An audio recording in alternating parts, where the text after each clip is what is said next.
నమస్తే అందరికీ. నేను భార్గవ్. మందుల సామేల్ వర్సెస్ కోమటిరెడ్డి బ్రదర్స్. గతంలో మందుల సామేల్ మాట్లాడిన మాటల్ని ఇప్పుడు వాళ్ళు వైరల్ చేస్తున్నారు. మందుల సామేల్ ఏమన్నాడు? నాకు సపోర్ట్ చేయలేదు, నాకు ప్రచారం చేయలేదు, నేను సొంతంగా గెలిచిన, మొత్తం రేవంత్ రెడ్డి దయతోనే గెలిచిన, హైకమాండ్ నిర్ణయించింది నా టికెట్ అని చెప్పి సామేల్ గారు మాట్లాడుతున్నారు. ఒక ఆడియో వైరల్ అవుతుంది సోషల్ మీడియాలో. గతంలో మందుల సామేల్ ఒక ఇంటర్వ్యూ ఇచ్చిండు అసెంబ్లీ ఎన్నికల టైంలో. దాంట్లో ఏం మాట్లాడిండో మీకు ఇప్పుడు నేను వినిపిస్తా. నెల కింద నేను రాజగోపాల్ రెడ్డి చాలా మిత్రులం. రాజగోపాల్ రెడ్డి గారు మా మాజీ ఎంపీ గారు. నమస్కారం సార్ అండి అన్న. ఆయన తిరుపతిలో ఉండు, ఆ మెట్ల మీద ఉండట, దేవుని గుడి మెట్ల మీద. సామేల్, నేను తిరుపతి దేవుని గుడి మెట్ల మీద ఉంటే నీకు చెప్తున్నా, నువ్వు ఎమ్మెల్యే అయితే పో అన్నాడు. కానీ ఆలు లేదు చూడలేదు, నేను వెనకలేదు ముక్కడే, నేను ఎట్లా ఎమ్మెల్యే అయితే సార్ అని నేను నువ్వు అయితే పో అన్నాడు. వారి సహకారం కూడా చాలా గొప్ప. ఇప్పుడు ఇది మాట్లాడింది మందుల సామేల్ గారేగా. మళ్ళీ ఆర్టిఫిషియల్ ఇంటెలిజెంట్తో క్రియేట్ చేసిన ఆడియో అని చెప్పి అంటారా మీరు? మీరే కదా మాట్లాడింది. రాజగోపాల్ రెడ్డి సహకారం ఉంది, ఆయన వల్లనే నేను గెలిచిన, ఆయన ఎమ్మెల్యే అయితే పో అని చెప్పి అన్నాడు అని చెప్పి నువ్వే కదా ఇంటర్వ్యూలో మాట్లాడేది. రేవంత్ రెడ్డి మీకు ఒక టాస్క్ ఇచ్చిండు. రేవంత్ రెడ్డి ఏం టాస్క్ ఇచ్చిండు? రాజగోపాల్ రెడ్డి మంత్రి పదవి అడుగుతున్నాడు. రాజగోపాల్ రెడ్డిని ఎట్లా కట్ చేయాలని చెప్పి చూస్తే, ఇగో పలానా తుంగతుర్తి నియోజకవర్గంలో ఉన్నటువంటి దళిత ఎమ్మెల్యే మందుల సామేల్ని ఎగదోయాలి రాజగోపాల్ రెడ్డి మీదకి. ఎగదోస్తే కొన్ని రోజులు ఈ ఇష్యూ డైవర్ట్ అవుతుంది. ఏది? మంత్రి పదవి ఇస్తా అన్న ఇష్యూ అనేది డైవర్ట్ అవుతుంది. ఇప్పటికే గతంలో హైకమాండ్ హామీ ఇచ్చింది, రాజగోపాల్ రెడ్డిని భువనగిరి ఎంపీగా చామల కిరణ్ కుమార్ రెడ్డిని గెలిపించుకోండి రా రాజగోపాల్ రెడ్డి, నీకు మంత్రి పదవి ఇస్తా అని చెప్పి హైకమాండ్ హామీ ఇచ్చింది. రేవంత్ రెడ్డి కూడా హామీ ఇచ్చిండు. ఇప్పుడు ఎక్కడ మంత్రి పదవి ఇవ్వబడుద్దో అని చెప్పి దళిత ఎమ్మెల్యే అయినటువంటి మందుల సామేల్ని ఎగదోస్తున్నాడు మీదికి. రేవంత్ రెడ్డి ఏమని ఉంటాడు? సామేల్ నువ్వు కానీ నేనున్నా నీ వెనకాల, నువ్వు రెచ్చిపో, నేనున్నా కదనా నీకెందుకు అని చెప్పని ఉంటాడు. సామేలు ముందు వెనక చూసుకోకుండా నోరు జారిండు. గతంలో గెలిపించింది ఎవరు?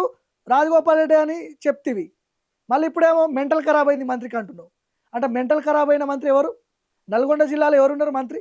రాజగోపాల్ రెడ్డి ఫ్యామిలీ నుంచి వెంకటరెడ్డి కాదా? వెంకటరెడ్డిని ఉద్దేశించి మెంటల్ ఖరాబ్ అయిందని మాట్లాడినావు. రేపటి రోజున మళ్ళీ నీకు టికెట్ ఎట్లా వస్తుంది? మందుల సామేల్ గారు మళ్ళీ వీళ్ళే కదా నీకు టికెట్ ఇవ్వాల్సింది. రేవంత్ రెడ్డి ఇప్పుడు మందుల సామేల్ నీకు ఇచ్చిండు. నువ్వు మాట్లాడు, నేను చూసుకుంటా, నేనున్నా కదా, ముఖ్యమంత్రినే ఉన్నా, వాళ్ళతో ఏమవుతుందని అని ఉంటాడు.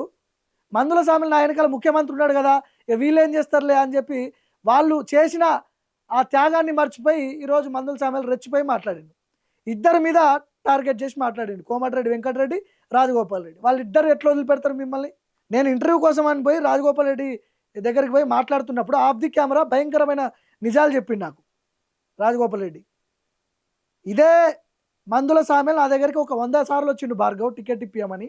నేనే దగ్గరుండి హైకమాండ్తో మాట్లాడి మందుల సామేల్కి టికెట్ ఇప్పించిన. ఈరోజు రేవంత్ రెడ్డి వెనకాల ఉండి ఇట్లాంటి వాళ్ళని నా మీద ఎగదోస్తున్నాడు. నేను సామేల్ని తప్పు పట్టట్లేదు, కానీ ఏదైతే నేను ఆ రోజు చేసినో దాన్ని మర్చిపోయి ప్రచారం చేయలేదు, అది చేయలేదు అని చెప్పి మాట్లాడుతున్నాడు కదా. మళ్ళా 2028 ఎన్నికల్లోకి నా దగ్గరికే వస్తాడు, అప్పుడు చెప్తా నేను సామేల్ సంగతి. తుంగతుర్తి నియోజకవర్గంలో మందుల సామేల్ మళ్ళీ ఎట్లా గెలుస్తాడో నేను చూస్తా, ప్రత్యక్షంగా నేనే ప్రచారం చేస్తా దిగా అని చెప్పి రాజగోపాల్ రెడ్డి గారు చెప్తున్నాడు. రేవంత్ రెడ్డిని నమ్మి నువ్వు ఈరోజు రాజగోపాల్ రెడ్డి మీద, వెంకటరెడ్డి మీద కాంట్రవర్సీ మాట్లాడినావు కదా. మళ్ళీ నిన్ను తర్వాత ఎవరు కాపాడతాడు? అసలు రేవంత్ రెడ్డి గెలుస్తాడా కొడంగల్లా? కాంగ్రెస్ ప్రభుత్వమే గెలిచే పరిస్థితుల్లో లేదు గ్రౌండ్లో. నువ్వు రేవంత్ రెడ్డి నా వెనకాల ఉన్నాడు కదా అని చెప్పి కోమటిరెడ్డి బ్రదర్స్ మీద నువ్వు నోరు బారేసుకున్నావు కదా. రేపటి రోజున మీ పరిస్థితి ఏంది సామేల్ గారు? ఈరోజు తుంగతుర్తిలో 9 మండలాలకు సంబంధించిన ఎస్సీ దళిత నాయకులు అందరూ వచ్చి ప్రెస్ మీట్ పెట్టారు మందుల సామేల్ మీద. మందుల సామేల్ దళిత నాయకుడిని అని చెప్పుకుంటూ అసలు దళితులకి పదవులే ఇవ్వలేదు, మొత్తం అగ్రకుల వాళ్ళకే పదవులు ఇచ్చిండు. మందుల సామేల్ కొడుకు మొత్తం ఇసుక దందాలు చేస్తున్నారు, ఇద్దరు కొడుకులు.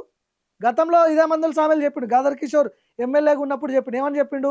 ఒక తట్ట ఇసుకెత్తిన ఒక్కొక్కరిని తీసుకుపోయి లోపలేస్తా అని చెప్పిన మందుల సామేల్ ఈరోజు మందుల సామేల్ కొడుకులే ఇసుక దందా చేస్తున్నారని చెప్పి కాంగ్రెస్ పార్టీ వాళ్ళే చెప్తున్నారు. నేనుగా చెప్పేది, అక్కడ లోకల్గా ఉన్న కాంగ్రెస్ పార్టీ వాళ్ళే చెప్తున్నారు. నిన్న పెద్ద ప్రెస్ మీట్ పెట్టారు తుంగతుర్తిలో. సో దీన్ని బట్టి ఏమర్థమైంది? మందుల సామేల్ చిట్ట చివరి ఎమ్మెల్యేగా తుంగతుర్తికి ఉండబోతున్నాడు, మాజీ ఎమ్మెల్యే. ఇప్పటికిప్పుడు మందుల సామేల్ రిజైన్ చేసి మళ్ళీ పోటీ చేస్తే మళ్ళీ గెలుస్తాడా? రాజగోపాల్ రెడ్డి మునుగోడులో ఇప్పటికి రిజైన్ చేసినా మళ్ళీ గెలుస్తాడని చెప్పి అంటున్నారు. మళ్ళీ మీరు గెలుస్తారా? ఇసుక దందా అంటున్నారు, ఏదో వైన్స్లో నుంచి ఏదో వసూలు చేస్తున్నారు అనే ఆరోపణలు ఉన్నాయి. ఇష్టం వచ్చినట్టు పైసలు కరప్షన్ చేస్తున్నారనే ఆరోపణలు ఉన్నాయి. ఇన్నుంచుకొని మళ్ళీ మీరు గెలుస్తారా?